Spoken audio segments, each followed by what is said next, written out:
আলা হযরত বলছেন জিয়ারতের পর কবরে চুমা দেওয়া হলো নিষেধ। কবরে বুসা চুমা দেওয়া অনেকে দেয় না, জি, কবরে চুমা দেওয়া নিষেধ।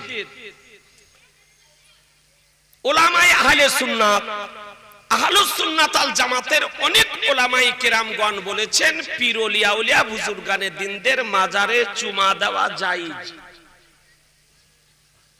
অনেক উলামায়ে আহলে সুন্নাত বলেছেন তৎসহ আমার সরকারে আলা হযরত যিনি চতুর্দশ শতাব্দীর মহান মুজাদ্দিদ, ইসলামিক মহাসংস্কারক, তিনি বলেছেন কবর পার বুসা দেনা মানা है।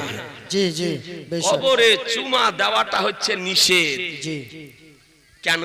তিনি একজন মুজাদ্দিদ, তিনি একজন ইসলামিক সংস্কারক। মুজাদ্দিদ হিসাবে সতর্কতা অবলম্বন করে ইহতিয়াতান তিনি বলেছেন কবরে চুমা দেওয়া নিষেধ, চুমা দিও না। কেন? আপনি চুমা দিলেন কবরে, মাজারে ঠোঁট দিয়ে চুমা দিলেন, আপনি দিলেন চুমা, আরে বাহির থেকে ওয়াহাবি, দেওবন্দি, তাবলিগি, জামাতি ই বলবেন দেখো মাজারে সিজদা করতেছে, মাজারে সাজদা করতেছে।